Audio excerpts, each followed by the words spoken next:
everyone. Sorry for the wait. How are you guys doing? Thank you for being here today. My name is Masimin. On behalf of the BA team, thank you and welcome to Done and Dusted 2021. For today's event, the topic is Swipe or Match, a career and personality dilemma. This event is collaboration with CycleMate. We have been looking forward to this event and we hope you guys enjoy this event and have a great time. Without further ado, pass this to Kashwar, our moderator, to introduce and also to begin the session. To you, Kash.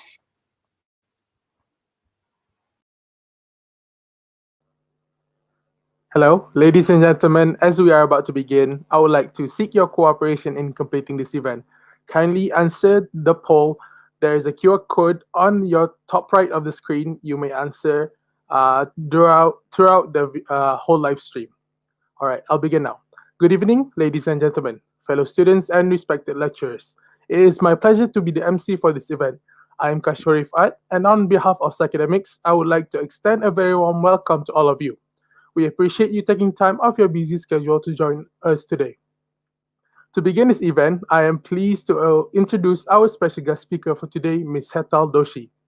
She holds a Bachelor of Arts in Psychology from National University of Singapore and Masters in Organizational Psychology from Macquarie University, Sydney, Australia.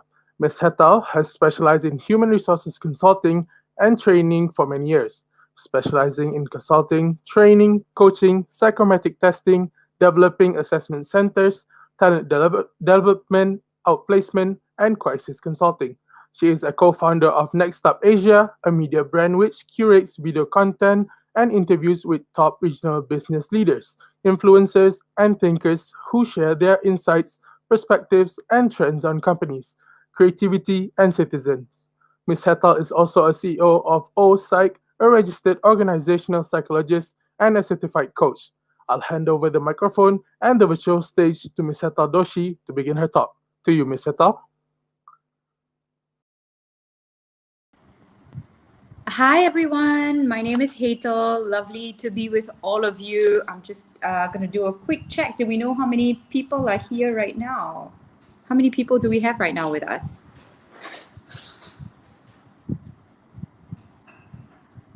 Kash, do we know how many of us are here in the session? As of now, we have 107 watching us right now. Oh, that's awesome. Okay, well, welcome to all of you, 107 of you. Happy International Day to all my lovely sisters over here and to all the men who obviously are. And if you aren't supporting women, you should as well. So this session is really, really super valuable for me. Probably the reason why I am the way that I am and who I've become as well is because of my career. So I guess most of you would be wondering, what should I do with my career? What kind of jobs should I take? And I'd love that you continue to check with me on the chat function as well, because it's so daunting to just talk to myself right now.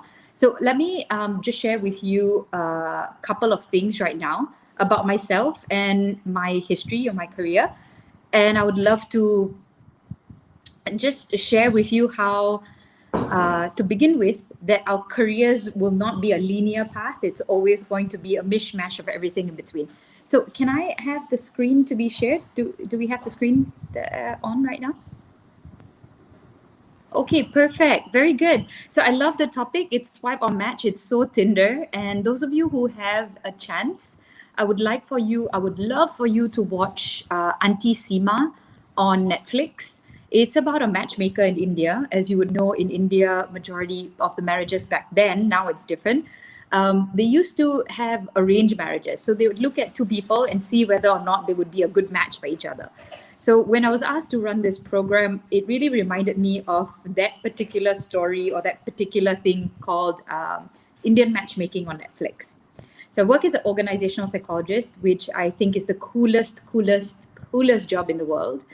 It has such a huge combination of clinical psychology, counseling psychology, sports psychology, because it's all about performance. It has so much to do with performance psychology, so much to do with the business world. It's so much to do with being a human being, and most of all, the ability to work with lots of different people to make magic happen. So really, absolutely love my job. And maybe I'll just share with you a little bit about how I became the way that I am today, because that's so much to do with the topic of whether or not I should have stuck with a particular situation or should I have swiped it. Okay. So this is a little bit of my background. So please connect either via mobile phone. Please do not throw it around. And then eventually people call me for pizzas or something. That's my email address. That's me on Facebook and LinkedIn. And if you'd like to join the support group, then there's Mental Health at Work on Facebook as well. So a little bit about my history. That's mini me.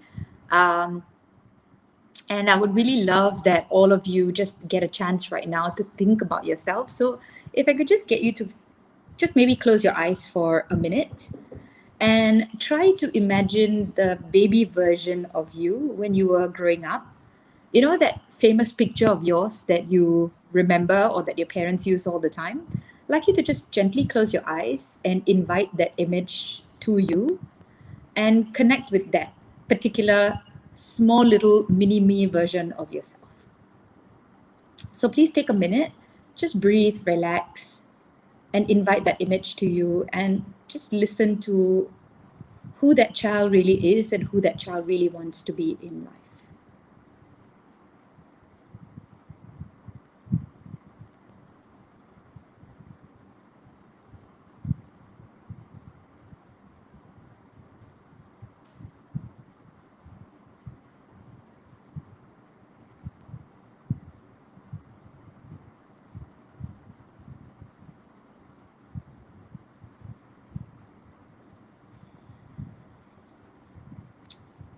Okay, so that's me. At the core of me, if I recall who I was and what I was really known for as a child, it would already have been in the space of healing.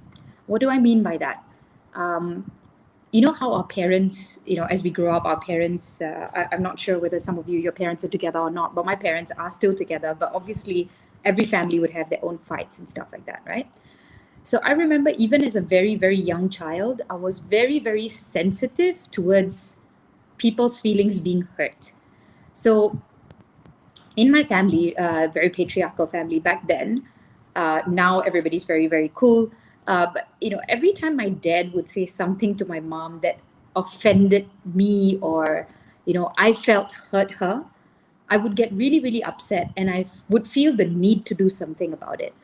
And from a very young age, the moment I knew how to write, I would begin to write letters to my dad and say, I saw you doing this to mom, or I heard you saying this to mom, and I don't think it's right. I think you should apologize to her. And it would be difficult for me to voice it out as a child, but the moment I could start writing my thoughts, I would write it down. I would put it into an envelope and I would put it into my dad's cupboard. So he'd have a cupboard. The moment you close the cupboard, you can kind of wedge a letter into it. And so in the morning, my dad is a very early riser. He would be the first one to open his cupboard, obviously. The moment he opens his cupboard, there would be a letter that would drop. And in that letter, it would be an expression of what I think is the right way to behave in a family unit. And so, I began to behave like a grandmother, I think, from a very, very young age. And from that perspective of I didn't like people being hurt. And I would do this every single time, every single opportunity. And that was who really Hetal was. And quite frankly, this is who Hetal really is. A very, very sensitive person to other people's moods, emotions, and a need to make things in systems right. I wouldn't be able to articulate this back then, but as I reflect now, that's really who I was. And I think everybody would say that. I was never afraid later on, the moment I felt like I could, I was never really afraid to talk about things that were difficult to talk about, but I felt were unjust. And so I would be even sitting with uncles who are 80 years old, 70 years old, aunties who are 50 years old. And I wouldn't hold my tongue. I would just tell them, Auntie, I think what you did was wrong. Uncle, I think what you said was wrong. And, my poor parents, I think, it started with pinching me under the table, saying, you shouldn't talk to aunties and uncles like that, to actually then patting me on my back and saying, you know what, that uncle or that auntie had it a long time coming. And so I think that's really who I am as a person. And I'm so glad that that spirit has never really been taken away from me, except for some parts in my life. And I've carried it on through as part of not only my career, but who I am as a person. I also then went on to, going to school. I typically like to be part of a system. I loved watching how systems work, how people work. And I like to take either the lead in it or at least find a way to make communities really, really quite meaningful. So this is a picture of me being the only Indian in my whole school in Singapore at that time. It was a mixed community of Chinese, Malays, and I was the only Indian over there. But I never felt excluded. In fact, as a kid, then I learned to pick up the Chinese language, I learned to pick up the Malay language, and both the Chinese and the Malays would love me. And in return, I would teach them a little bit of the Indian language, and all of us would kind of learn from each other. So I learned that as I grew up, I was really, really good at being able to love diverse groups of people and to be able to continue to find my space in a system and also helping that system thrive. And so at this point in time in my life in secondary school, I also took up a lot of leadership positions like being a prefect and so on and so forth. As a prefect, I didn't really enjoy the part of telling people off, but I really enjoyed the part of understanding why they would come to school late. Or one of the boys over here, if you can see, right in the front, I think he's fourth from the left, his leg is like spread out. He actually burnt the discipline master's room down because I had a very, very boisterous class. And he actually burnt it down. And I remember just sitting down with him and asking him why he did it and how much of courage he had, rather than talking about the disciplinary part of things. So I really began to become very clear about the fact that I love people, love being in systems, and love understanding why people behave the way that they do and finding a way to make the wrong become right. And I continued to, explore different cultures. I was in Australia for a very long period of time, for about 7 years. And I was really, really blessed. I got to be with, the likes of Germans, Australians, Indians from India, because I'm an Indian from Singapore, that's totally different as well. And continuing to go on that path. But there came a point in my life where I didn't know what I wanted to do. So although, and I think all of you, I think the biggest problem that I would imagine all of you have is the inability to really see who you are before you start to use psychological tools. So I think at this point, what I really like to say is, in this picture over here, I began to really wonder what decision I would make in terms of my university. And so at that point in time, so before I managed to get this picture, before I actually ended up going to Australia, I didn't know what I wanted to do. So here's a wonderful story about what my dad, so that's my dad and my mom. And this is what my dad told me to do. So I would really, really highly like all of you to ask your parents if they are still around. And if they are not around, you can ask anybody to describe who you really are as a person and what they imagine your world to look like. So this is a bit of a story about my mom and my dad. My dad, because I didn't know what I wanted to do, he actually told me to sit in a room, and he locked me in a room for almost about 2 to 3 days and told me to get this career book, right? So there's this career book that had all the careers in the world from A to Z, including like pottery, librarian, truck driver, rail driver, gardener, scientist, geophysicist, all kinds of things. And he told me, I'll give you food, I'll put whatever it is that you want in your room, but you're not allowed to leave the room until you cancel out every single thing that you don't want to be doing. And so as I canceled everything that I didn't want to do, I was then left with 2 choices. The book was this thick and I was left with 2 choices. And so these 2 choices were psychology and accounting. And so when I got out of the room, I told my dad, I was like, okay, you know what? I'm so excited. Now I know what I want to be or who I want to be. And he was like, okay, what is it? And I was like, oh, it's either a psychologist or an accountant. And my dad just looked at me and he was so disappointed. He's like, what? You choose two completely different things. One is about people and one is about numbers. Like, this doesn't make sense at all. And he was like, so why do you want to be an accountant? And at that point in time, it struck me that my sister was an accountant as well. And my sister is like, perfect. And so I thought maybe if I follow her path, I would also be perfect. And obviously I love numbers as well. But my dad, when he looked at me, he was like, you know what, you as a person, you are so much better with people than with numbers. And I think that should be your path going forward. If this is what you're left with, left and right, I would rather you take the path of psychology because that makes more sense. And so I was very lucky because I am a woman. And at that point in time, psychology, nobody really heard about it. That was like maybe close to about 20 years now. Nobody really heard about it. And I was very lucky being a woman or a girl at that point in time, or a young lady, because there were no real expectations of Indian girls. Whereas, someone like my brother, because as a man at that point in time, you have to take care of people, then you really have to get a real job. But a psychologist wasn't really a real job. But because I was female, they were like, okay, you know what, whatever you love to do, that's fine, as long as you can have work-life balance, look after a man and blah, blah, blah. So I was very lucky. The expectations were quite low. Otherwise, I'm not sure whether I would have ever been a psychologist if I was a guy, okay? So all our male students here who may have had to fight with your parents to be in an industry called psychology, good for you. So I took on the psychology path. So that's the story of my dad and why I think all of us should be very close to our parents, because they've seen us from day one and they probably have an idea about who we are and who we can or should be, hopefully without biasness, hopefully without worrying about society. So the problem wasn't really that, what I wanted to do with my life. I think growing up, I had a lot of security issues and issues with my self-esteem as well.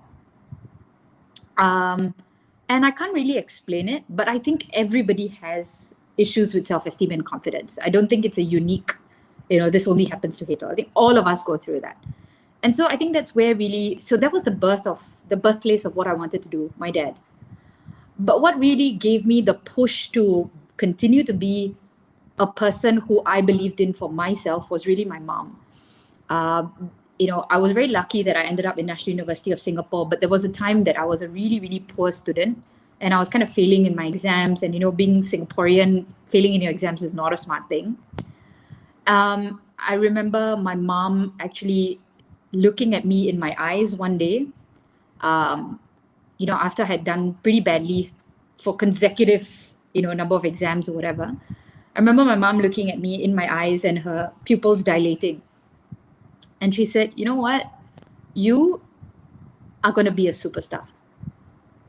And, it was that moment, that one sentence that my mom said, no matter what you think you are, who you think you are, and how badly you might think you're doing right now, you are and you will always be a superstar. And so I think when it comes to being really successful, inverted commas, in your career, or in other words, really, really loving your life and your career, I think ultimately it really depends on the messages that have been sent to you and how you've interpreted it, and also the direction and the support that you get. And it is this that cements, I think, a lot of things in our life. And so from here, I move on to taking on a whole different bunch of things in my life, from completing my master's degree, getting into my first job was to get people out of their jobs. So I was in a consulting field. My first job was to walk into organizations and tell people that they no longer had their jobs. My next job was to become an employee assistant program coach, where I was helping people with issues in their personal life and their work life. My next job was crisis consulting, which was to help people who are suicidal, and all in the space of organizations, right? Like people who are suicidal, to also help people who had experienced homicides or been in a space where they had observed homicides, so murders. I was involved in pirate attacks, I was involved in a lot of things that organizations like shipping industries or high-risk industries, and they have a lot of crisis and their employees go through the crisis. So I was involved in like hotline calls and helping out people in distress. And so here's where, like, although I really loved my job, doing a lot of distress work, and it was really my personality to be there, but over a period of time, I had to swipe because it was just so painful and nightmarish to go through seeing people's pain, blood, trauma on a day-to-day basis. And so although there was a personality fit in a lot of parts of my career, there were times that I had to swipe. So another time that I had to swipe was when I joined a company, also as a psychologist, but I had to do a lot of assessment. So I had to do psychometric assessments for people, and I had to write reports about people. And in those reports, judgments would be made whether or not the leader would get their job or not get their job. And although I really love assessments, like I've got qualifications in DISC, MBTI, Facet 5, you name it, any personality tool, I would have had a qualification. I didn't really enjoy it because I felt it was a very judgmental space to be in, and also very prejudgmental, because without meeting the person, without really understanding the person, then making decisions about the future of that person. So I didn't really like that as a job, and I think the fit of the organization also wasn't quite there. It was a very formal kind of an environment. Everybody was very ultra professional, and everything was very by the clock, and everything was very detail oriented. And although I did reasonably well, and although it is still in the space of organizational psychology, I had to swipe. But I never swiped until I really understood everything. Yeah. So I really enjoyed my jobs and I did as well as I could. And then I felt, okay, I really don't like this space anymore. And then I swiped. Also, I never swiped most often. I never swiped until I had something else that I felt would be a better match. Then I moved into a wonderful space where my ex-boss had taken me from Singapore to Malaysia. So I'd gone from Australia, went to Singapore, and then I moved to Malaysia, and I got to, I got to run a whole space, like a business development kind of thing. I got to expand the business. I got to expand the business, Singapore, Hong Kong, Indonesia, so on and so forth. And I loved the job a lot. So I got to be a psychologist, but also got to be a business person. And I really loved the job. And I love the job so much. I love my boss so much. I love the environment so much. It was like me being a psychologist, but also getting to run the business. And maybe about 4 years later, I had to swipe because the politics in the organization just got too much. And the people that I loved were asked to leave. And there were a lot of organizational structures that were moving. And I felt that there was so much of pain that it was inevitable, and I felt that the environment just was not good for everybody. And do I blame the organizations? Not at all. I think all organizations will go through all kinds of drama. But some of my colleagues stayed back, quite a lot left. But the organization still exists and they're still doing really well. And I really honestly love all of the founders still. And then I moved on to another couple more roles. But what I realized was one thing that makes me match is the fact that I have a pure personality fit with psychology. I have a pure values fit with psychology. But most of the time when I swipe, it would be because of the particular environment that I'm in that no longer makes me feel like I'm enjoying myself.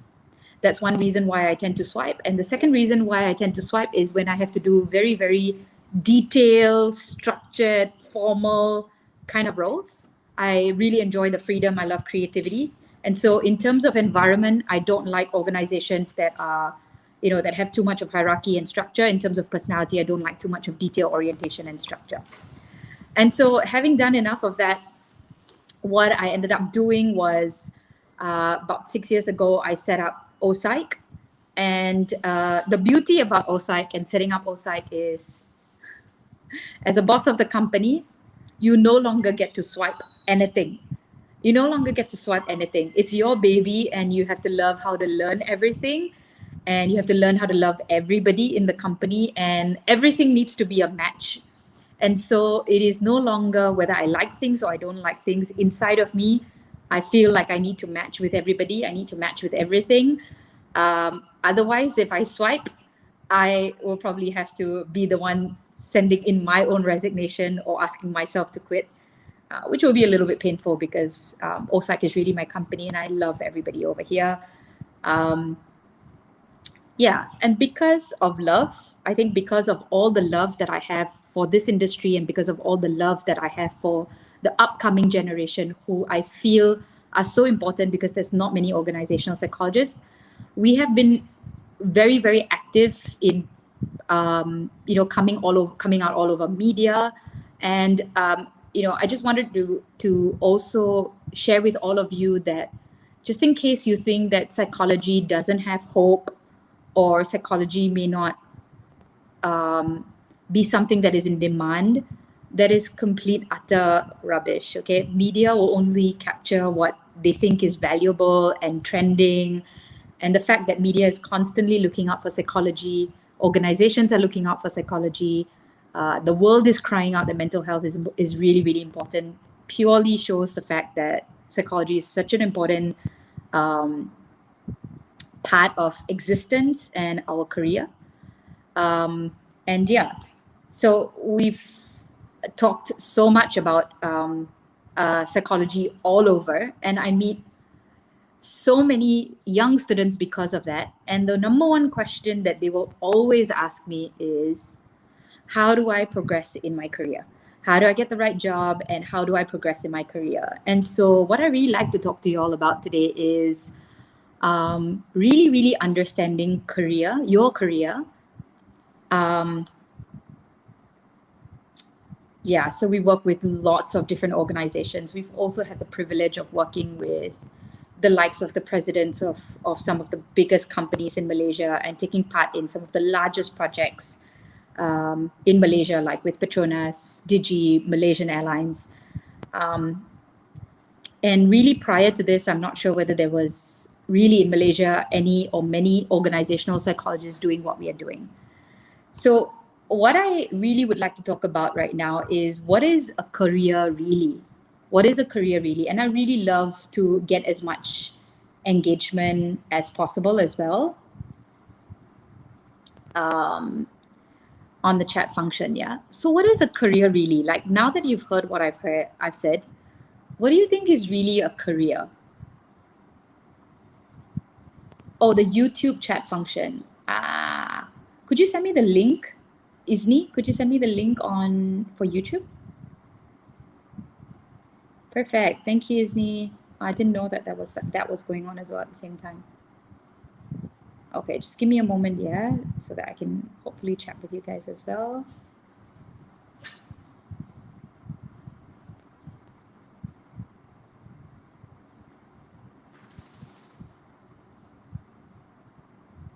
Am I able to see the chat function? Oh, there you guys are. Oh, okay, wow, wonderful. Okay, so is Tiffany the last one who said something?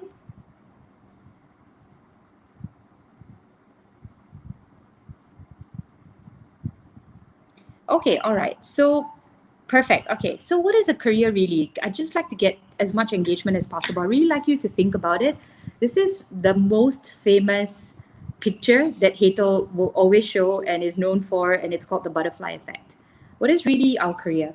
The freedom of doing things that you love. Tiffany, wonderful. Yes, absolutely. What else? What else is your career? The reason why I'm saying all this is because I really need you to get into the right headspace before you make decisions about whether or not to match or to swipe. The freedom of doing things that you love. What else is your career? Isni, beautiful. It's your life. It's actually, a career is actually the experiences that you have in your life. It just so happens to be called a career. But we all have a life, and career is one part of the experiences that we're going to be having till, and then we die. So a career is really a point of it, things that you'd love to experience in your life. It's not really a job that you sign up for or whatever, but it's things that you love to experience, and that there's an economic exchange for that experience as well. Something that you enjoy, are good at, and you get paid for. Francesca beautifully said. An occupation that we can match with. Yeah, sometimes you don't really match, but because you don't match, you also learn certain things. So I don't want anyone to walk away thinking that it's always about a match. It's actually about an experience. And then the moment you hit the butterfly, or you feel you can't leave the cocoon, then probably you want to sweat. Get money and be financially free. Opportunity to improve, something that stands for both your personal values and dreams. Beautiful. Shakina, Nur Maslifa, Kash, Sophia, Francesca, wonderful. I believe that your career is literally your path to enlightenment in your life. It is the path to psychological freedom. It's the path for you to be able to experience, express, and to be able to come out of all of your fears that life presents to you. But this is really an existential perspective. So if you're an existential psychologist, you probably would understand this. Something that defines who you are actually. Presha, I think you won't know who you really are until you begin to experience things, and these experiences bring light and bring forth something in you that you never even knew existed. So for example, I love my 8 hours of sleep. I absolutely love it. I don't like anybody disturbing my sleep. But when I was doing EAP and I had a hotline, before this as well, because I'm the youngest child, everyone used to say like, oh, Hital, you're not responsible as the youngest child. Your brother and sister are always looking after you, whatever not. But the moment I had a hotline, right? The moment I had a hotline, a phone on my hand, and I knew I was responsible, I literally would pick up the phone at 3:30, and if there was a suicide mission or like anything at all, I would definitely be there with the highest level of responsibility. So I wouldn't say that it is something that is who you are. I think it is a chance that you give the experience to bring out this wonderful thing that you didn't even know that you had in you, okay? Yeah, Kash, sleep is like really, really everything. Your career is essentially one of many paths that bring both good and bad times, but will still build character. Zinesh, wonderful. And Zinesh is also my cousin and nephew. Really proud of you, Zinesh. That's a really wonderful way of saying it. Who is it Lechpe? Care. Oh my God, that is wonderful. Your career is something that you break it up and it's care. So it's something that you care about or you about? I'm not sure. Wonderful. Wonderful. Excellent. Lechpe, thank you so much. Yeah, maybe, I really believe that there's so much wisdom in a name, and maybe the word career comes from that word called care. Yeah, it absolutely makes sense. Wonderful. Good job. Okay. I'm taking that one. No copyrights from you, Lechpe. This is the goodness that I get out of giving goodness back as well. I'm just joking. So wisdom in a name, and just like to introduce all of you to a concept called emotional labor, okay? When you sign up for a job, you're going to be signing up for labor, as in physical labor to get a job done. But what nobody tells you is that you're also going to sign up for something called emotional labor, which is really your heart. Okay, it's not just the ability that you have to get something done, but it's how much of your heart would you be willing to sacrifice for that labor. And there are many people who are in jobs that they sign up for, which is sacrificial. Nurses, for example, doctors, for example, firemen, for example, they sign up for it because they love the ability to sacrifice themselves. But not all of us sign up for it. And this is where I'd like to point out to all of you, I really hope that when you sign up for your career, you make a decision not to sacrifice all of yourselves, but only the parts that you feel is really, really worth sacrificing. Okay? Because otherwise, if you're going to be embarking in a career, especially as young ones, you're going to take on a lot of burden. And I don't want you to die in the cocoon. What that really means is if you look at the caterpillar moving into the butterfly, almost about 95% of caterpillar will never make it to a butterfly.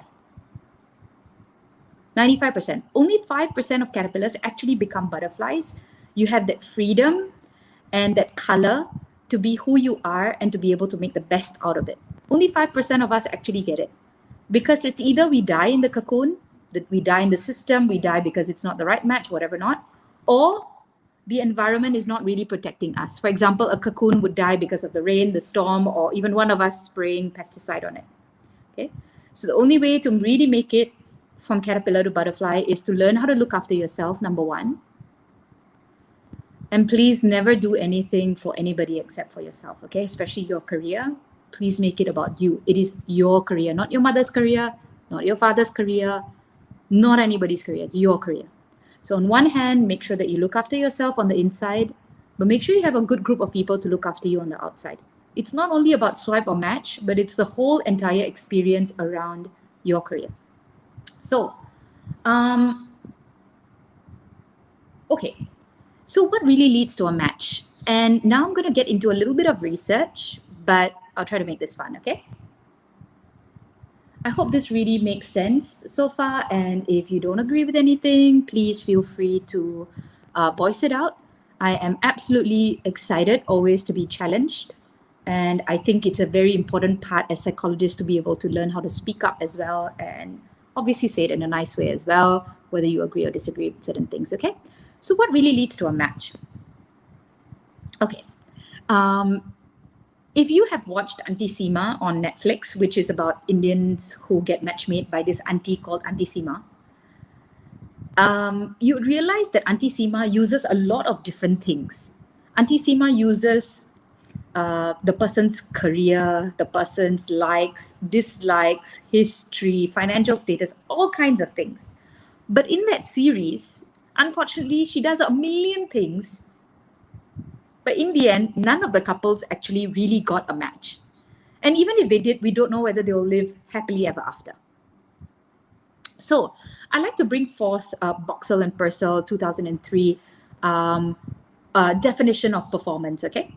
A definition of performance, meaning what would really make you want to perform in a particular environment, okay?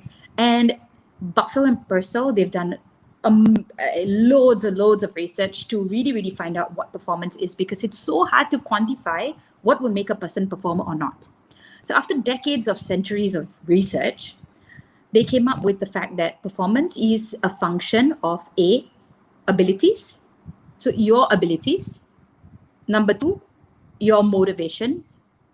And number 3, the opportunities that are presented forth to you or the ones that you create. Okay? So it is not only about whether or not you're going to be able to do something, it is also about your motivation to do it, which includes your values and also the opportunity. Now, my question to all of you is very interesting, right? A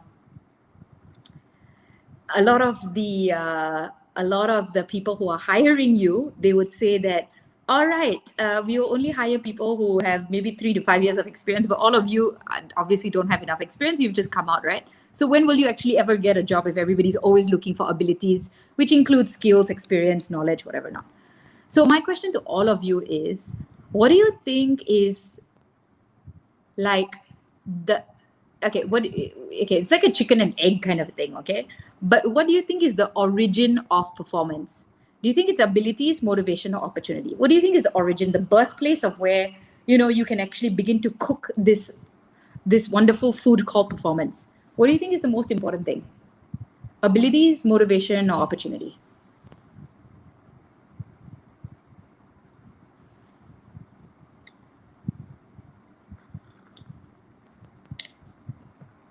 What do you think is the most important thing?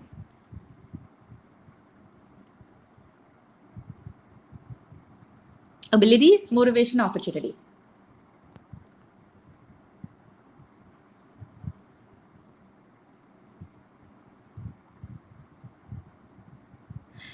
Yes, okay. The birthplace of everything is motivation, okay?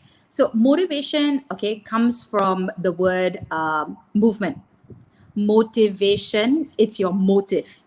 Okay, it's your motive, meaning it is your basically the why behind what you do.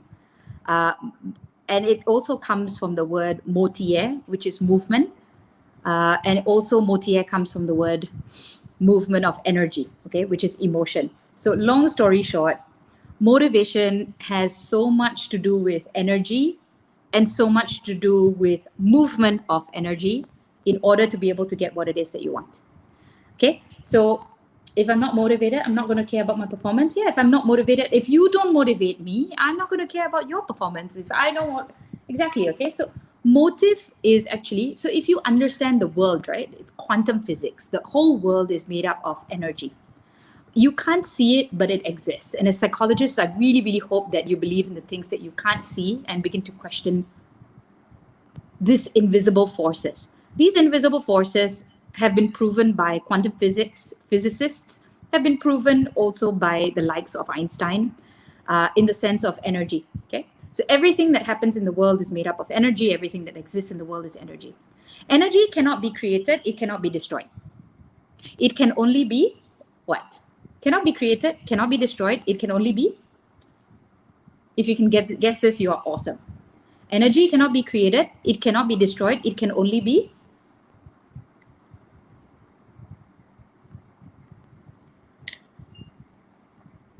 so this idea of energy cannot be created, transferred, or transformed. Beautiful, excellent. I won't go into too much of detail about energy, but you get the point. Okay, energy cannot be created, it cannot be destroyed, it can only be transformed. For example, right, like water never dies. Water never dies, right? It evaporates, it goes up to the clouds, it comes back down again, it probably gets frozen. It never dies. Nothing ceases to exist. Nothing, nothing is created, nothing gets destroyed. This is constantly transforming over and over and over again. Okay, so the same thing with what leads to a match, right? It is really about your motivation and how you motivate that person in your life as well. Okay, so one thing that I realized, okay, so if I can share with you, I'm not sure whether my team members are here today in the chat function. I haven't had a chance to check yet, but let me give you a couple of stories about how some of them got their jobs. Okay, so Nurul, for example, she is just a wonderful, wonderful human being. And Nurul actually got sent to my way and became part of OPsych, even though she doesn't have a psychology background, because she had an interview with somebody else or a conversation with somebody else. And that person really saw something beautiful about her. And that person was really motivated to make sure that Nurul would have, that person did it out of goodwill. In person, when the guy's name is Daniel. Daniel, when he interacted with Nurul, he was like, she's such a good person. And because of Nurul's motivation, Daniel was motivated to find somebody who would hire her. And that's when I was just looking out for somebody, Daniel said, hey, why don't you look at Nurul? And when I spoke to Nurul, I was just really motivated by her motivation. Okay, that's one way of getting a job. That's one way of finding a match. And I would definitely say that even though Nurul doesn't really have a psych background or whatever, it didn't really matter.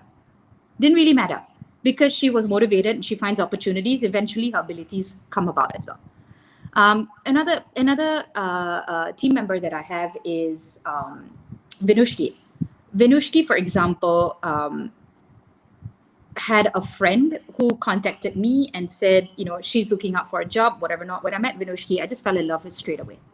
She's super dedicated. And even though the abilities is a question because you are literally an intern, you haven't even completed your degree, but she seizes every single opportunity and strength by strength, like a monkey bar, you just keep trying and you try and you try. And your motivation and the opportunities that you take give birth to your abilities as well. The same thing with Manisha, who's joined us as well recently. She found me on LinkedIn. She told me, I've watched you on BFM. I would love to have a conversation with you. I would love to get a job. And when I spoke with her during the interview, she said, I really, really want something so that I can prove myself.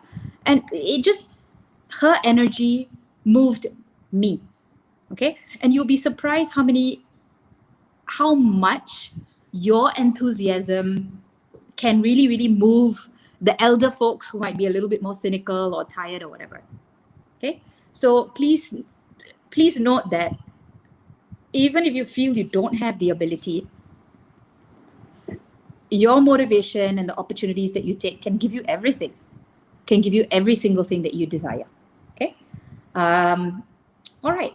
So what we're going to do now is that I'm going to just introduce you to a few concepts that I would like you to maybe either screenshot or take up at your own time, because we also work with many organizations to figure out what is the process for hiring and what is the process for which when we hire somebody, we feel that they are a good enough match to, because it's not only you matching with us, you know, in organizations, we are also figuring out whether you are a match for us, right? It's really like a marriage. So in terms of personality, I think some of you may have heard about OCEAN, which is openness, conscientiousness, extroversion, agreeableness. You probably have heard of this before, correct? Okay, so you can read up a little bit about this, but I'd like to ask all of you, this is very scary, okay, because this is a personality is not something that you can fix, okay, or that you should change. Your personality is your personality. I think if anybody tells you you need to change your personality, you should tell them you change your personality first, okay? Your personality is your birthright. It is your gift. It is what makes you truly special, and what makes you magical, okay? If you ask any fertility doctor, how do you create a baby? They will say, babies are miracles. So you are a miracle. You are who you are. Please do not ever attempt to change your personality. That is crazy, okay? You can modify your behaviors, but I think your personality is really who you should be. So what I'd like you all to do now, could you take a pen and sign with your preferred hand, okay? So take a pen and sign it with your preferred hand.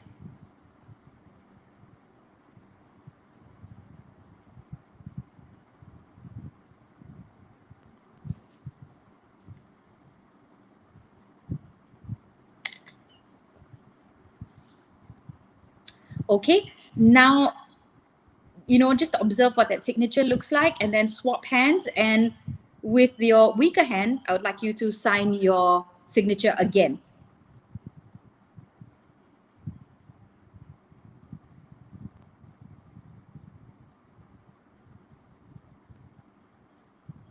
All right, and now I'd like you to observe what this new signature looks like with the weaker hand. Okay. So this is a classic exercise that we use to explain to people the difference between personality and behavior modification. Yeah, it's really ugly, right? Isn't it?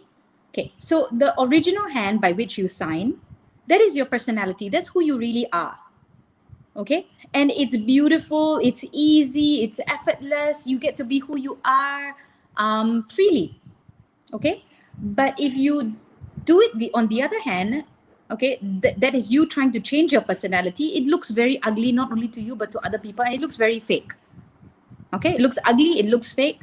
So don't try to be somebody that you're not. However, if I keep asking you to practice and practice and practice and practice and practice using the other hand, okay, do you think you're going to get better at it? And do you think your signature might look a little bit better over a period of time?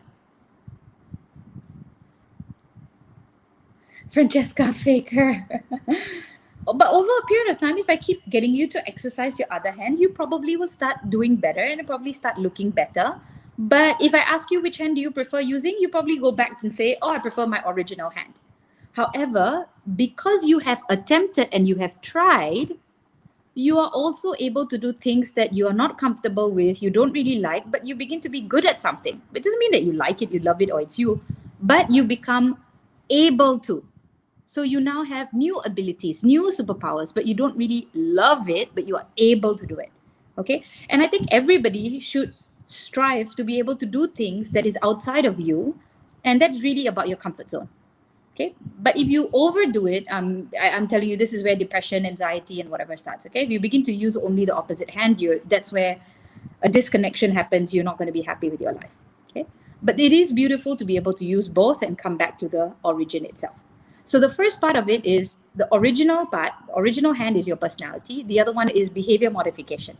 Okay, you're able to modify your behavior. You're able to learn new things that is outside of your current capacity. Okay. All right. And yeah, the point that everybody will tell you is try not to do things that you're not good at. Try to always find people who are really good at it and partner and collaborate and ride on your strengths. But make sure that you also do your part and at least find some way to be able to do these things. After you're able to do it, you can just say, I'll find somebody else to do it. Okay? Like washing dishes and whatever not. Okay? If we are able to do it, but you don't like it, it's not really our style, you can always delegate it. But you have to learn how to do it first. Now, okay, in terms of personality, this is actually, yeah, a very simple free assessment tool that maybe all of you can kind of do it right now and I can walk you through it. So please log on to 123test.com. It's your DISC personality test. And maybe if I can get some help here, I'm going to stop screen share. I'm going to share my, I'm going to share.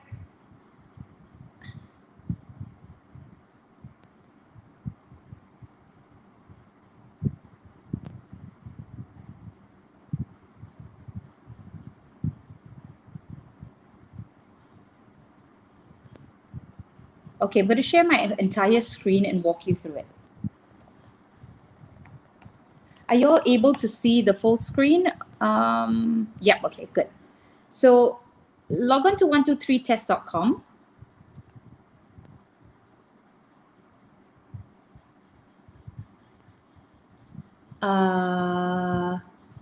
And look out for DISC.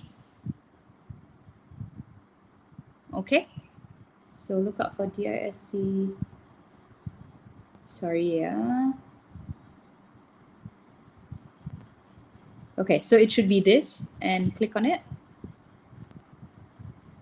What I'm going to do is I'm going to put it up on the here. Okay, I'm putting it up on YouTube. Okay, and take maybe about 15 minutes to do this very, very quickly.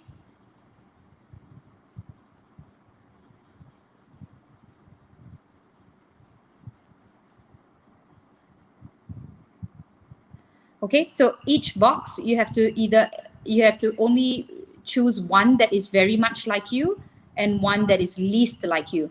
Okay, you're not supposed to go like, dislike, dislike. It won't work. You have to look at all of it and choose the one that is most like you and the one that is least like you and complete all of it. Okay, so please do this as quickly as possible because we don't have too much of time. I'm just going to fake it, but please, you guys don't follow me. I'm going to fake it so that I get a report and I can show you guys the report.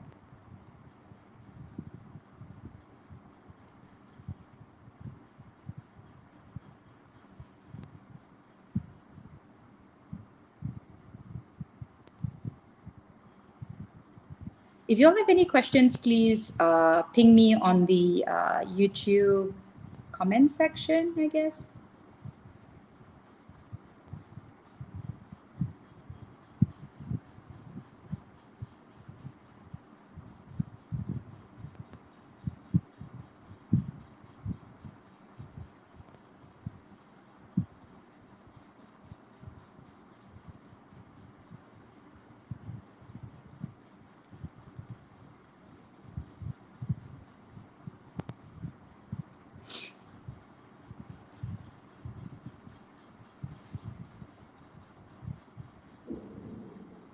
Oh, and make sure you complete all as well.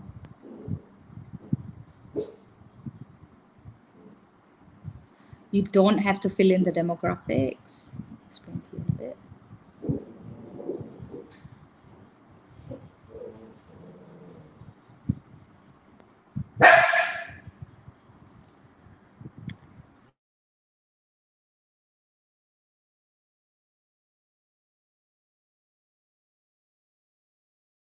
Okay, when you are done, if you're done, could you please just ping me on the YouTube comment section so that I know how to move on, yeah?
Hi everyone, I hope that you are done. Are you done or still going?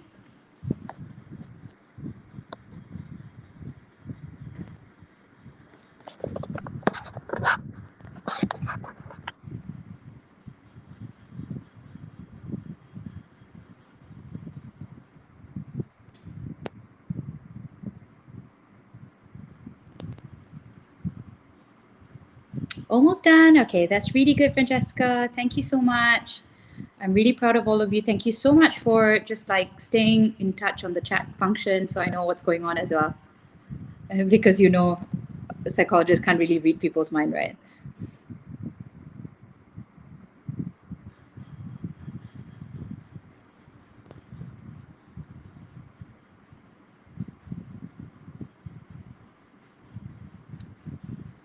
Okay, we're going to give it exactly 2 more minutes and then I'd really like to walk you through the findings, and also I'd like to walk you through other things that you might miss out on, okay?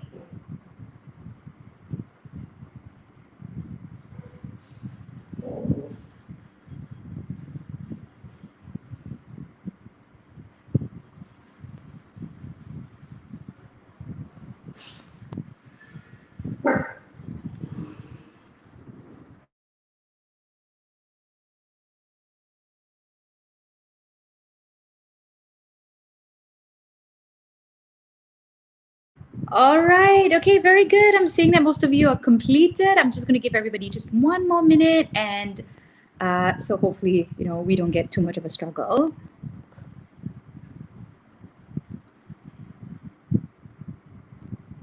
Okay, when I get at 3:42 on my screen, I will stop.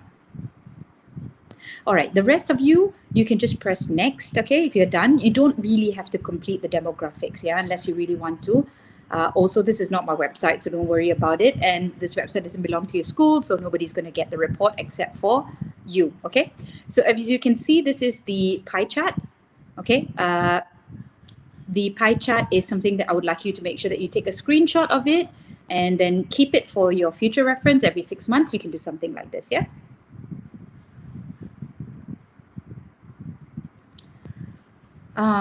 And if you want to, at the bottom of it somewhere, I think you can, I don't see a reason for you to purchase the report, yeah?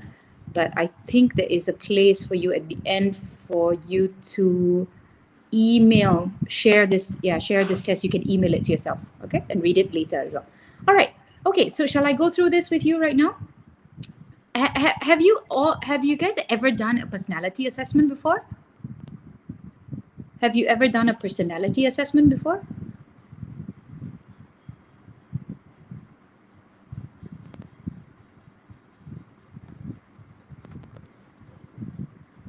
Okay, so some of you, yes. What kind of assessment tools have you done before?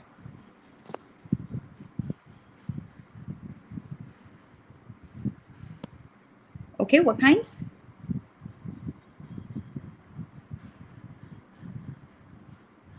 Like what tool was it called, guys? Ladies?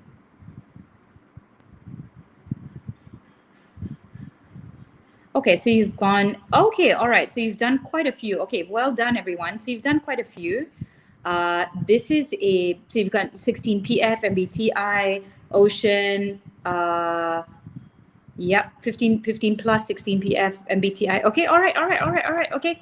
So a lot of you have done a lot of things.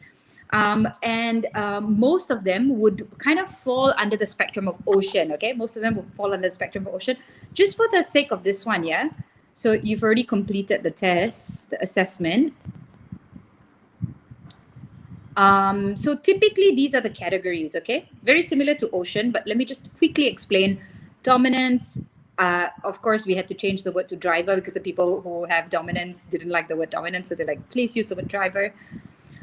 Quite forceful, force of character, very driven, so on and so forth. The values are also very similar towards that, okay? Influence is all about people, selling, ideas, marketing. Steadiness, they are very like status quo. They love, you know, everybody to be like close, harmonious.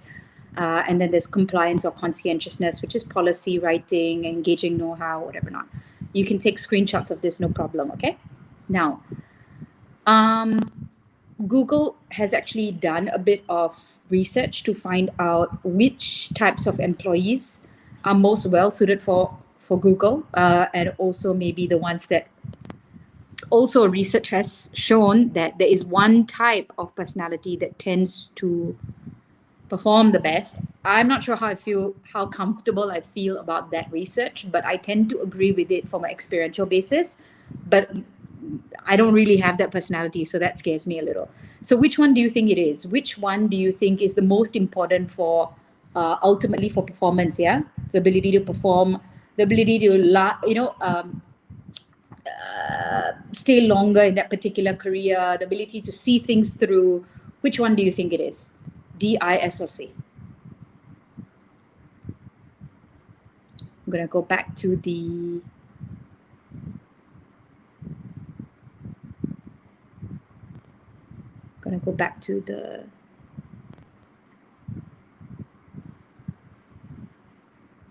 Are you all saying the ones that you are, like Francesca? Is it S? Is it D? Is it because you are that? Prisha, S. No. Okay. So quite a lot of research actually suggests that conscientiousness is probably the one that is going to give you, ultimately the ability to stick through something and give you, the desired performance because of that consistency of being able to get something done. Yeah, so it's conscientiousness, okay? So a lot of research actually states that not only conscientiousness, but a combination of IQ and conscientiousness. So abstract reasoning together with conscientiousness. So that's not really under personality, that's under abilities. Okay, so under abilities, you have verbal reasoning, numerical reasoning, and abstract reasoning. Might be going a bit fast here, okay? But so you've got personality, then you've also got reasoning abilities. So a reasoning ability is the ability to reason with certain fronts, and whether or not you do it faster than the person next to you. So abstract reasoning is an assessment tool. You can go 123test.com. I love it because it's free, but the validity is also questionable, okay? So abstract reasoning is basically like IQ. It is the ability for you to understand new information, be able to process it, and then to be able to do something about it faster than most people. So abstract reasoning combined with conscientiousness tends to be one of the biggest predictors of high performance and stuff like that, which is really sad for me because my abstract reasoning, my IQ is not so high. On top of that, my memory is not so high as well, so I tend to forget very easily, and then my conscientiousness is also low. But hey, I'm probably one of the more successful psychologists in at least Malaysia, so there's hope for the rest of us, okay? And not to worry because of people like Malcolm Gladwell, we've got the outliers, okay? And so, it's not always the ones who are perfectly in a particular space or frame that do the best. But I think it's a combination of many things, yeah? So I think another thing that I would like to encourage all of you to have a go with is also Riazak. So I'm not going to be able to go through everything right now, but if you go to Riazak, you may have heard of it. Okay, let me know on the chat function whether you've ever heard of Riazak before. Riazak is basically your interest, and there's a lot of research out there that states that just like motivation, just because you have the ability to do something doesn't mean that you're motivated or interested. So Riazak is a very simple assessment tool, free. You can just go online and complete it to find out where your interests really lie. So they've got realistic, which is, all about like very methodical, practical, scientific, which is why within the field of psychology, you've got people who love the research part of things. And then you've got the people who are maybe like, so research realistic, right? So you could have people who are into the scientific aspects of psychology. Investigative could be like people who love, like Brain Brown, who investigate, who explore, what is that kind of research called where you speak to lots of people and you begin to explore certain concepts. It's like anthropology or something like that. I'm not sure. Artistic, so you've got psychologists who love art therapy, who love to work with people on a creative spectrum, like music therapy, art therapy, so on and so forth. So even within the field of psychology, obviously then you've got the whole plethora of interests, right? Social would be like the parts where you begin to interact with clients, so on and so forth. So somebody like me, for example, I really struggled when I was doing psychology because everything was about statistics and was about theories, and I just love the social aspects of it. Enterprising is all about the ability to influence, persuade, and also a economic kind of a enterprise kind of a mindset. So like a bit entrepreneurial. So mine would definitely be entrepreneurial and social, and so that combination really makes me feel like I love my job a lot. And then there's the conventional as well, which is public policy. So you could be a psychologist in governmental settings where you're doing public policies and detail orientation, so maybe data gathering, putting things into reports, so on and so forth. So for example, an organizational psychologist friend of mine who is very detail oriented, very structured, very methodical, she works in a big corporate company where she looks after all the data. So she does realistic and conventional. So the closer it is, the more compatible. So basically, someone who's realistic would probably also have a lot of conventional and investigative elements to what it is that they're interested in, if that makes sense. Very rarely would you be interested in opposite spectrums of things, but it can happen as well. So for example, I'm social and realistic at the same time. So I love being with people, but at the same time, I like it to be very practical, methodical, structured. You do get people who are like that, definitely. Okay, so you can have a go at it. The next thing is that motivation or values, right? So under motivation, you've got interests, you've got values. So I'd like you to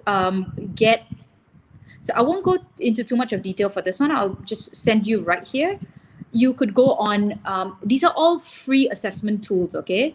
So you could go into www.valuecenter.com. It's a Barrett's values tool, I think, something like that. Okay, so it's an assessment tool by Barrett, and it gives you the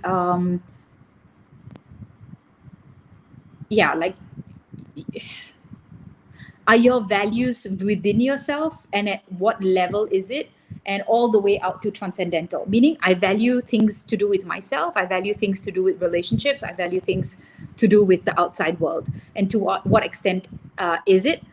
So for example, when I did mine was all above the 4 part, but mind you, when I started working, my values were between 1 to 3, because it was all about survival and self-esteem. I didn't have enough of self-esteem, and I was struggling with, will people like me in relationships that I have at work and stuff like that. But now that, mind you as well, I've been in the industry for over as a psych, I've been practicing, or in the journey for 20 years, I've been practicing for at least about 15 years now, and it's moved up the ladder, okay? But I still do have, like, for example, some parts of my values, like, I think it's still a bit of self-esteem that pulls me back down to a lower level, okay? So have a go at it. It will tell you what you're at, where you're at, and what is also pulling you backwards, okay? So these are values. And then, I can't really find anything right now. So I was trying to source for you guys, but remember we talked about ability, which is potentially your competencies and your abilities, like in relation to your personality. Then you've got your motivation, but also opportunity. Not too many assessment tools out there on opportunity, but I think if you can go online and try to find something on entrepreneurship, the ability to spot opportunities and do something about it, and also creating long-term opportunities for yourself, which is resilience, that might be good for you, okay? So have a go. But obviously the founding father for it would be Martin Seligman. So he would have a lot of tools, I think some free tools as well on his platform on positive psychology. Okay, so have a go at it as well. So coming back to it, I'm going to conclude, because I think I'm a little bit over time right now. I'm going to conclude that, this little caterpillar over here is emerging into a butterfly. And this caterpillar has certain abilities that is very special and unique to him or her since he or she was a baby. Like that mini me and like that mini you. And it's you, it's just who you are. So please check in with your parents, your loved ones, your friends. What is that special thing about you that you are able to do that most other people would struggle doing? Okay. These abilities, you can also go online and you can check, your personality and just see what is your real strength in terms of your ability. And also then recognize that just because you have strength in one area doesn't mean that you can't develop it, like your left hand or the opposite hand, right? But please always pay tribute to who you really are, and give that highest level of respect to who you really are, because that's the gift that has been bestowed upon you. That's ability. Motivation is what will move you and what will make you sacrifice beyond an economic exchange. So beyond the money that you are there for, you are willing to sacrifice emotional labor. You're willing to do more because of all the things that move you based on the values that you have, beyond that economic exchange. Okay. And lastly, in the cocoon, you can have all the ability and you can have all the motivation, but to move from the cocoon to the butterfly, you need to be able to seize all the opportunities to help you, either from within or from outside of you, but you will have to cross the line. And that means you will need to look out for opportunities, and you need to learn how to market yourself. And then be able to take on that particular opportunity. So with this, I think I'm done, but okay, maybe really not yet done, but I'm never really done because psychology has so many things. I think one of the most important things to realize is when you make a decision about whether or not you are going to swipe or whether or not you're going to stay. Let me move here, yeah? Whether or not you decide to swipe or whether you stay, to me, it all depends on whether you are doing it because of fear or because you're doing it because of opportunity. Okay? If you swipe, you let go of something because you feel that you will not get something better, it's never really going to work out for you because you're operating from a space of fear, and you're always going to be wondering whether you're good enough, whether the company will keep you, they will like you, whatever.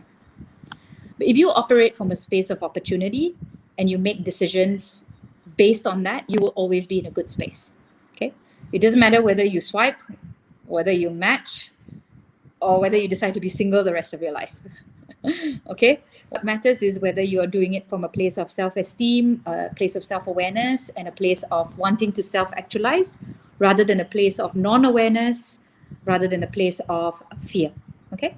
So please, in the cocoon that we all are in perpetually, always raise your awareness about who you are from either assessment tools, from history, from the people around you. The second thing is to make sure that you know what butterfly you want to turn into, but more importantly, you move into the space of butterfly from a space of opportunity rather than fear. Okay? And with this, I think I am done. And I hope that it has been most meaningful for you. I apologize for any shortcomings on my part. And what I really, really like to point all of you out to is to please connect with me on LinkedIn, at least LinkedIn, or if you'd like to on Instagram and Facebook as well. And please keep in touch. And if ever I can be of any help to you, I would try my best. Okay? All right. So back to you guys. Can we maybe run the poll and then do the Q&A? I think we've got about 40 minutes left. Back to you, Kush.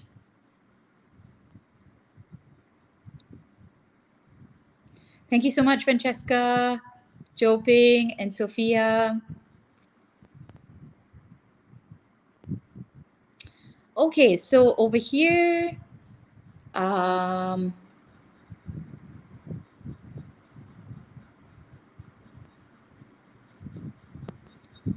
okay, before I go forward, I think if you're interested in potentially having an opportunity to work with OPSYCH, please also do send us an email with your resumes, okay? So if you're interested in the opportunity of working with us, what we do is that we work with large corporations who are transforming, and we do a lot of facilitation in psychological resilience. We also do a lot of facilitation in terms of leadership. We work with some of the top leaders. We get a chance to do a whole plethora of things. So if you'd like to work with us, send us your resumes. We don't have too many opportunities at all. In fact, we're not really hiring, but I feel compelled to do my part as well. And I would let my other interns choose you guys as well. Okay, so please take that opportunity. I will pass you guys my email address. And yeah, and I think we are pretty good to our interns as well. We normally start by saying we will not really pay for interns, but within the first month, if you've done really well for yourself within the first month, we normally pay you or give you a pretty decent remuneration, and there is an opportunity as well to continue to be with us after that.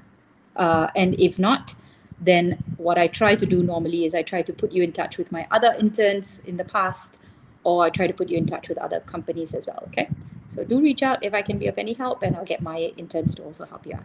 Okie dokes. So over here, 98% of you say that personality is important in seeking jobs. Yes, of course. It should be 100%. Okay, next. If my dream job doesn't suit my personality, I will consider to change it. The second one is 77% of you said that if your dream job doesn't suit your personality, you will consider to change your personality. You consider to change your job, or you consider to change your personality? I think change their job. Yeah, because I think within a few months, 3 months to 6 months, you probably know whether it really fits or it doesn't fit. Okay. But please never change or leave a job unless you have done everything in your power to learn everything possible and leverage on all the best of the relationships that you can. And then only you move because there is a better opportunity. Don't move because you don't like something, you're not happy, or whatever, because there is this thing about energy, right? If you don't like something and you think the world is better somewhere else, your energy will follow you again. You will have to face whatever it is that you don't like until you learn how to like it, or until you find the lesson that needs to be learned. Okay, so please don't just hop around like, is it kota or is it kata or kota? Kata, right? Like, off from a boiling pot into a frying pan kind of a thing. Please don't ever do that. Don't do that even in your relationships. If it's boyfriends, girlfriend, whatever, don't jump around until you really explored, done your level best, learned from it, and then be a better person for the next one, okay? Because otherwise, you will continue to experience it until the lesson is learned. Better you learn the lesson young than, later on in life. Okay, all right. So next. I'm the type of person who likes to stick with the job I feel comfortable. Yeah, you should definitely stay where you're comfortable, 100%. But I think also if it is over comfort, to a point where it's not good for you, then move. And I think everybody should get into the hang of like maybe, every at least 2 years, consider where your movement is going to be, either internally within the organization or outside. Don't take too long to move. Keep moving as much as you can. But if it is a great space where there is so much to learn, and that could take you up to 5 years, go for it. It's fine. Like PhDs take 4 years because you need that 4 years to really learn about that subject. And I'll pass it to you, my friend, to don't play Tinder is the case. It's all right. Do what it is that you want to do. But, just don't waste your time. Just don't waste your time. If you don't know what you really want, like Spice Girls always, like Spice Girls song, right? Tell me what you want, what you really, really want. I'll tell you what I want, what I really, really want. I wanna zigzag ah. that zigzag ah is not helpful. So if you're on Tinder and you are like zigzag ah, and the other person is also zigzag ah, both of you are going to zigzag ah all over the place and waste each other's time. Sit down there and know your butterfly. This is what I want. This is who I want. And it's okay if you don't know, but it's not an excuse to not do something about it. Okay, meaning go online and for example, if it's Tinder relationship, go on the 5 love languages, for example. These are the 5 love languages that I love. Tell the guy or the girl that is matching with you before you meet on a date, what are your love languages?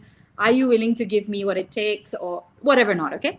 So I can't believe we're talking about Tinder now, but it's very important, okay? A big part of your career, a big part of your your success in your career, a huge part, if not all of it, has to do with the person that you end up with too. Okay, so I mean, especially women, right? Like, because unfortunately sometimes the emotional load is on women with regards to kids and whatever not. That partnership that you have with your person, your special person, is very important. Okay, I see all of you are laughing, and that's great. Okay, let's go. All right. So first of all, I want to thank you for the interesting talk. It was very insightful for me as well.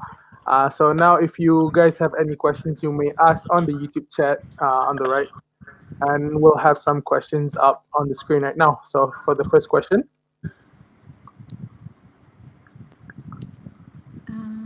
all right. So are the use of questionnaires the only way to consider personality when determining a vacation match? By Ellen Roy. Are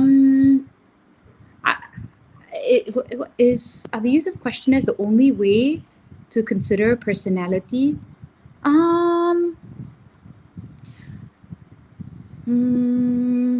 Okay, so this is where biases come in. Okay, so larger organizations, they would try to remove all kinds of biases by putting you through competency assessments, personality assessments, whatever not.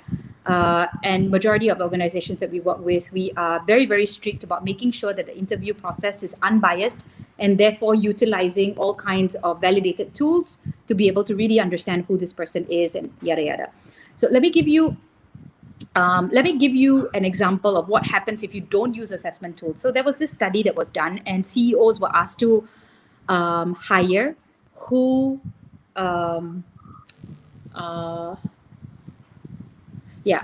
hire somebody based on the CVs that they had. And so when they read the CVs, but the CVs didn't have the person's name, they didn't have the gender, whatever not. Okay, so the CEOs actually criticized all of them.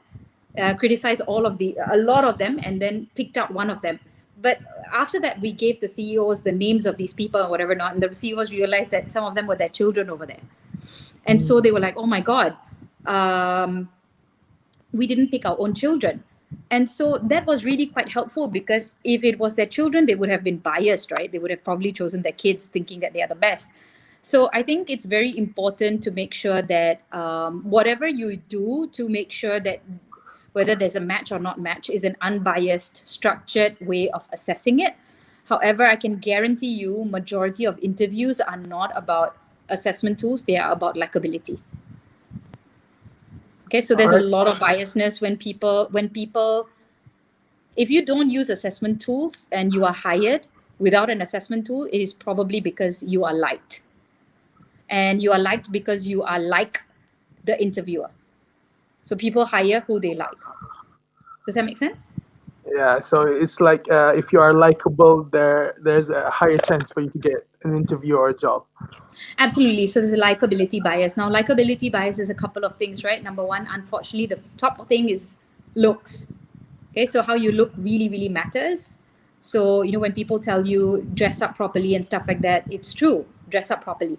Okay, I don't like it. I hate dressing up. I hate wearing suits. I love being in my beach shorts and whatever not. But dressing up and outward appearance is so important. The other thing that happens is that males tend to get preferred over females a lot of the time, especially if you're tall, dark, male who is good looking and has a bit more muscle, because evolutionary perspective, that already makes you look a bit more successful, and then people assume that you would make the organization successful. So women, don't worry too much about it. Just make sure that you have, as always, a component of likability, and showcase all the good things that you've done in the past as well. Height matters as well, unfortunately. So many different types of unconscious biases as well. Okay, which is why I think a lot of countries, they make it illegal to ask some of these questions, or you don't even meet the person, gender is not revealed, whatever not, when you are in that hiring process. Go ahead, next question. Okay, yeah, next question. Oh, sorry, same with Tinder, yeah? The same thing with Tinder and whatever not. When you go for a guy or girl, that's your own bias. You're not going to do an assessment tool. You're going to look straight away. Okay, and that's the biggest problem. So don't do that. And that's how Don't Tinder do works that. anyway. It's just Sorry? the looks first before the personality. Exactly. Okay, and then you're gonna have to live with this person forever. So make sure that you do an assessment. Okay, as if you're a psych, make sure that if you're going for a match, get them to do an assessment before that. So Okay, the second next. question: should I go with passion or profit? I.e., something I'm passionate about or something that would ensure a comfortable future. By Nick Muhammad Haikal. That's such a wonderful question. I would say go for profit. I'm joking. Okay. How do I do this? Why can't you have both? Why can't you have both, right? So, for example, let me give you an example. Okay, this sounds really terrible, but sometimes the more money I make, the more passionate I get about a project as well. All right, and Yeah, I then would agree. sometimes the more passionate I am about something, the more money I get out of it as well. Okay, or value at least. Okay, so for example, I'm really not passionate about doing. I'm so sorry, guys. I'm really not passionate about working with students, for example. I'm so sorry, No but problem. I found a reason to do it recently when I started working with 8-year-olds. I realized that there is just so much of joy working with younger people, like so much of joy working with younger people. And I realized that their fears were my fears. And I was like, I really got to do something as well. And I was like, no, the moment I started feeling a bit more passion for it, we've been working with a lot more universities, and that passion has given us so much of profit. So now, I get to meet somebody like ISNI, for example. I get to do something like this, which is so enjoyable. I have actually gotten, a couple of universities saying, can we make you an adjunct professor? Would you like to do large corporate initiatives with us? So although it's something that I didn't want to do, but the moment I started finding a bit of passion for it, everything came in as well. So I think let it flow, let your intention, a good intention, flow wherever you want it to go, and try to bring both in. You can be passionate about anything as long as you see some value and connection to your own life to it. You can get passionate about water. You can get passionate about washing dishes. You can get passionate about anything. I mean, if somebody pays you $1 million, right? Suddenly, yeah, okay, washing dishes is great. Yeah, I'm super passionate about it, right? So it kind of just let your right intention flow, and it will bring you a lot of great things as well. So I think, yeah, intention over passion or profit. All right, can we go into the next question? Yeah. How concrete is our personality according to the test, and how does that factor into how concrete a job suitability would be for us? By Sean Kill. All right. How concrete is our personality according to the test, and how does that factor into how concrete? Okay. Is that okay, Sean? Yes, Sean. What a nice name, Sean. That also helps you get hired, by the way. names get you hired as well. So yeah, I'm surprised I got hired as a Hatel, for example. Sean, okay, I can tell you one thing for sure. Organizations have not figured out,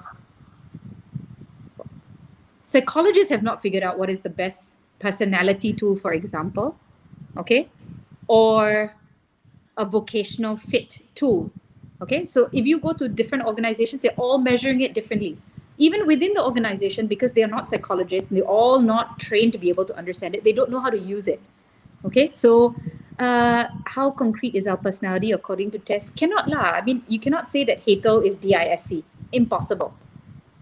But it gives you a rough estimate, and it kind of gives you a pretty good, maybe 70% validity, test, retest, reliability about who you are, and I like it. Okay, I kind of like it, but how you use it, and are you using it in the best light, the best advantage for the intended outcome? That is a secondary thing, which most companies have not figured out how to do it well. So yeah, unfortunately, Sean, I have to say that I think even organizations don't really know how to do job matches properly using assessment tools, and actually, it's quite criminal to be doing it that way. Yeah. So let your personality shine, I guess, through conversations and telling stories and stuff like that as well. Okay. But it gives you 70%, which is good. I think Faizan asked a question. Do you have any advice for students that haven't found their passion or ambition? Okay, my advice for students who have not found their passion or ambition is that is nonsense. Okay, there is no way that you could be 20 years old and not have found your passion or an ambition. You just have not taken a pen and paper and written down the things that have given you joy in your life, and you may not have paid attention to recognizing it. Does that make sense? You've lived for 20 years. Something must have made your heart go a little bit like lub dub, right? Something must have made you feel like I want to wake up the next day. Something must have made you feel like I want to be a psychologist. So I would definitely say take a book down, write down all the things that you love doing. Or if you don't know it for yourself, ask people around you, what is it that they see that you're good at? And by the way, okay, I don't think people find their passion or find their ambition. Okay, I don't think you find it. I think it is in you, number one, and you kind of create it along the way. Okay, you don't go traveling 72 countries in the world and then you find it in Iraq. It's not located there. It's not located somewhere in this unknown thing. And I think that's something that people confuse you about. Okay, so it's very confusing when people say that. You are passionate, you are ambitious, and you have been from the day that you were born. You just have to write it down. It's not some miracle kind of a thing, okay? And if you don't know what it is, then maybe just ask yourself, where do I find that my energy moves towards? Who do I find my energy moves towards? What environments do I find? So that movement of energy is bringing me in what kind of direction, okay? So please never believe that lie that you don't know your passion or your ambition. But there are workshops maybe that you can go for that can help you to learn how to write it down or help you to learn how to realize it. But the 3 things that I think you should immediately do: number 1, take pen and paper, okay? Number 2, pin down the goals, meaning write all evidence down of all the things that you like, you don't like. The word passion is so big, my dear friend. My dear friend who said career is about care and maybe passion is about what you pass and what is on. Okay, like passion, right? Okay, so what do you pass and what do you take on? Okay, so then just write down, like, what do I pass and what do I take on? And then also think about what really. Okay, so the thing that I think this is a very, very important point, yeah.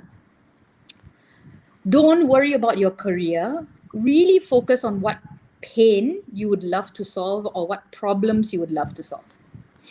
Okay? So I would definitely recommend, forget even the fact that you are a psychologist or that you want to be a psychologist. What are the problems that you see in the world that you would love to solve, and then maybe just move in that kind of a direction? Okay? Never bother about people. Just don't bother about people, okay? Just think about the problems that you'd love to fix, that you'd love to solve. Okay, all right, let's go. We've got like 20 minutes. I'd just like to try to answer as many questions as possible. Yeah, let's get to the next question.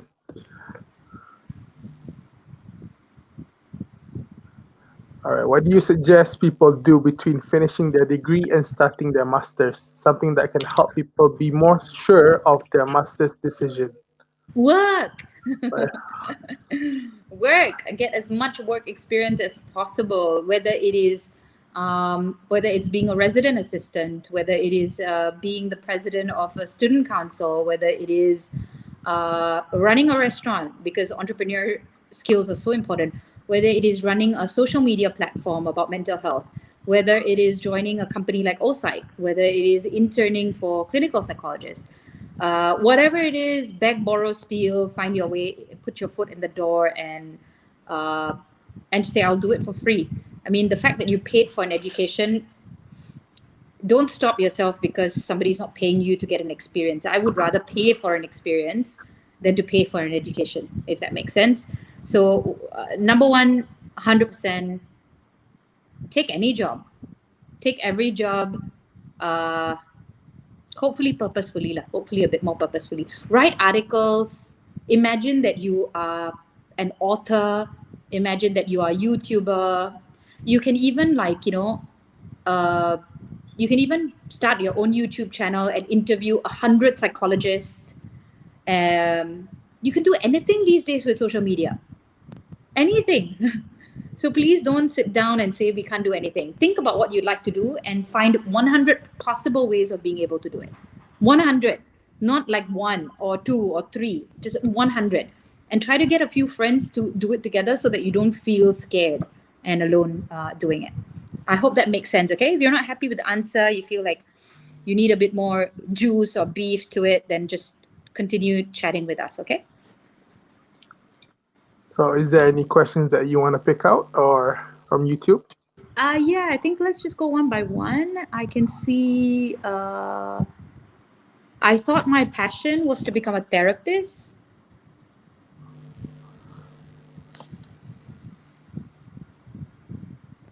But I'm beginning to doubt that, and I'm a little demotivated in my studies.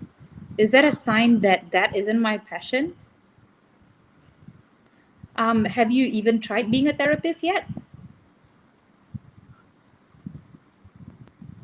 Okay, studies is totally different. Okay, you are demotivated about your studies for many reasons. Number one, because studying is boring. Okay, studying is really, really boring, and you don't understand what is the link between this shit that the stuff that I'm reading, sorry, and the stuff that I'm going to be able to do with my life. And so you don't see a link. The reason why you're demotivated is because you're not moving, right? You're not moving because there's a disconnection. There's no engine. Okay, so you're not moving because there's no connection. The car can only move, is motivated to move when the whole thing is all connected. So you're not finding a connection over there. Okay, but have you even tried getting connected? Have you tried being a therapist, speaking to a therapist, reading about?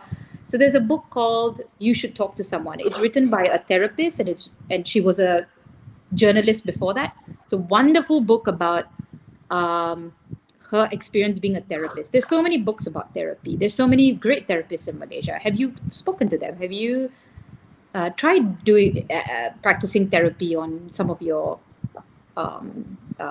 classmates? Yeah, so have you found some ways to connect with that particular job and explore maybe other jobs as well? So I think don't give up on anything until you have found ways to connect with it, okay? Have you gone through every YouTube in the world about therapy? Right? There's so many great people on YouTube, so many great therapists on YouTube. Watch them and see whether you like to be like them, right?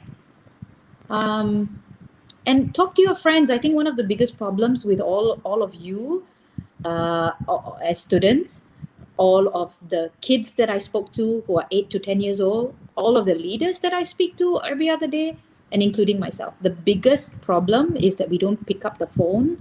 We don't talk to somebody else who can help us or to make some connections.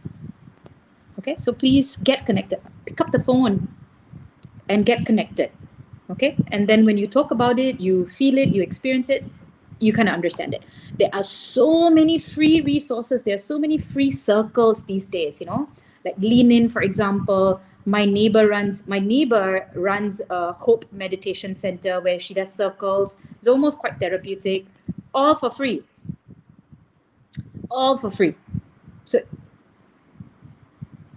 go and get, I think the issue is resourcefulness and connecting yourself with all of these resources and then making a decision after that. And by the way, Joping, I hope I don't sound arrogant right now when I speak, or I hope I don't sound overly confident. I was just as scared as any one of you. Absolutely. It's so normal to be afraid. So normal to be afraid. I really hope I don't come across as overconfident or putting you down in any way at all. Okay, I'm really coming from a space of reach out and talk to people around you. Okay, because you can't do this on your own. It's a whole field outside of you. And I still do that all the time. I have so many great people that I have to talk to because I don't know. I can't understand a lot of things. Okay. Wow, there's so many questions. Who do you guys talk to? You have so many questions here. How have you been asking questions in the past? Okay. There are some people who don't want to make their passion into a career because it'll make them see like a chore or feel obligated instead of feeling joy. Is this like a preference matter? Yeah, like Ivy, I realized that I'm really good in art, but I'm never going to make it into my career because I'm just not. able to think about how I'm going to commercialize this whole thing in my life. I think ultimately you want your career to commercialize, to be an economic exchange of sorts as well, right? But there are many people who have turned art into huge commercial ventures where, I mean, I think the other day somebody was telling me that they had bought a painting from a Malaysian artist called Fuad, if I'm not wrong, for over $1 million, one art piece. So, I mean, hey, I think you really you can do whatever you want to do as long as you have found a way to be really consistent in that mission of creating a field. You know, when you're passionate about something, you're going to be creating a field that nobody has heard of. So that warrants a lot of energy, that warrants a lot of vision, that warrants not really sleeping, that warrants no like work-life balance. So I think when you are really passionate about something, it's commercializing it might be a potential issue, and that's the only reason why you think like, should I or should I not pursue it, because of the commercial aspects of it. Like that's the major reason why people don't pursue passion, because they don't see the commercial part of it, or that in that industry it is very rare that people really commercialize or are able to really get the profits out of it. Okay, but hey, world is your oyster, man. World is your oyster. Think about it, like Virgin Airline dude, what's his name, Richard Branson. He was very much into music, right? Like very much into music, from Virgin Records to everything else. So I would also say that why don't you think about realistically who you'd like to be and then work backwards. For example, I really love Taylor Swift. You know, she's my jam. I could be her. Then turn it all around and imagine you're the caterpillar. How are you going to get to Taylor Swift, right? But also, okay, here's something that I really need to explain to you. It's not about you, okay? It's not about you. It's about forces. Okay, it's about forces and movement in the world. So how well an industry does is all about the economic forces, okay? So economic forces, supply and demand, will create an industry force, okay? So that's why people say like, okay, don't join the arts or whatever not. Because the world hasn't come to a realization that art is, for example, art is so valuable and should be pegged at such a high price. Because the world hasn't seen it, then the economy of it goes down because of the demand and supply, and therefore that impacts the industry, and therefore that impacts the chances, not the ability, the chances of success in that particular potential trajectory of you having that passion, if that makes sense. Okay, or the competition is too high, like for example in India, everybody wants to be an actor. Okay, so the demand is very supply is very high, the demand is very small because you can only produce X number of movies, for example. Okay? So you really want to look at demand and supply. This is where psychology is brilliant, because it's such an untapped world. Such an untapped world. And there's so much of demand out of it right now. So much of demand. It's untapped. So do it. You can turn anything into psychology. The psychology of music, the psychology of art, the psychology of whatever you want, just put psychology there and then it becomes psychology of. All right, can we pick just one final question? Yep, absolutely. Do you want to pick from the YouTube? Would you like to pick? Sure, why not? By Sakina Lewis, is it? She asks, how important is education as far as getting a job is concerned? Is experience more valuable than education, or vice versa?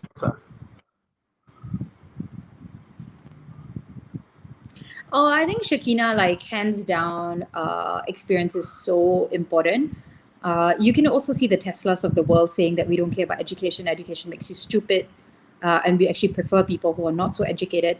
The same for me, like I would hire definitely for experience. However, a very conventional market, very conventional job, or a very traditional job or role would require you to have a certain educational qualification. For example, if you want to be a psychologist, you will have to make sure that you get the qualifications for it, because the qualification includes the level of experience required to be able to practice on that job as well.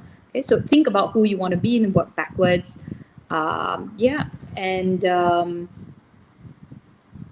100% experience, 100% experience. You could be an intern, but like for example, some of our interns are, they have led sports groups before. They have been, a student council. They have run their own projects. All of these things just, make me feel so in awe of them, and it moves me to wanting to hire them, rather than I got a degree in blah blah blah and that's it, right? All right. Alrighty, my dears, we are at 4:30. What are we gonna do Yeah. now? I think that'll be all for the questions. Okay. Yeah. So I want to thank you so much, Miss Hetal Doshi, for her time and her valuable contributions. That was very insightful for me, and I think for everyone here as well watching you. I just want to say thank you very much, and yeah, Thank you so happy much too. International Women's Day, everyone. Yeah. Thank you so much. Are we able to take a group photo with all of your friends who have put this together as well? Yeah, I think we can do that. Let's do that. All right. I'd like everybody to Oh please. no, okay. I think we'll do that later. Is that okay? Okay, we'll do that later. Yeah, Yeah, we'll perfect. do that later. Yeah.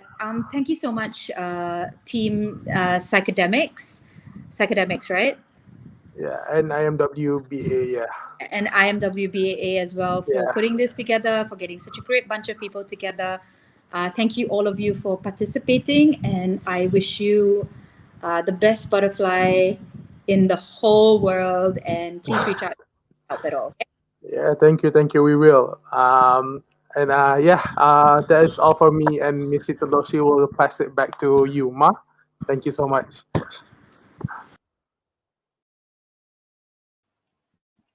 Thank you so much. Thank you again, Ms. for such an insightful talk today. And thank you, Kash, for hosting the session just now, and also participants. Thank you very much for staying until the end of this event. Before I end the event, I would like to invite Tunku Izni for the small sharing session. Hi everyone, I am Tunku Izni Kristina, the head of Psychedemic. Basically, we're the extension of IMW School of Psychology, and we operate as a psychology club as well. So first of all, I would like to thank IMWBAA, Ms. Hetal Doshi, OSAI, as well as my team, Psychedemic, who worked so hard to make this event collaboration happen. Of course, thank you so much to everyone who participated to this event. I hope today's session benefit you in some ways, because it's a process of discovering yourself. However, please note that discovering yourself is a journey and it's never a race. It's only within you. And please stay tuned for more from Psychedemic, as we'll be handling more exciting events and cool stuffs. So please do follow us at Instagram Psychedemic. And thank you so much. Happy International Women's Day to everyone, to all great women out there. And thank you so much. Back to you, Ma. Thank you so much, Tunku. That's interesting. If anyone interested to join our event, you can follow us on IMWBAA and Psychedemic in Instagram. So everyone, that's the end of our event today. So thank you for staying until the end, and stay safe. See you in our next event. Bye. Bye, everyone. Bye, guys.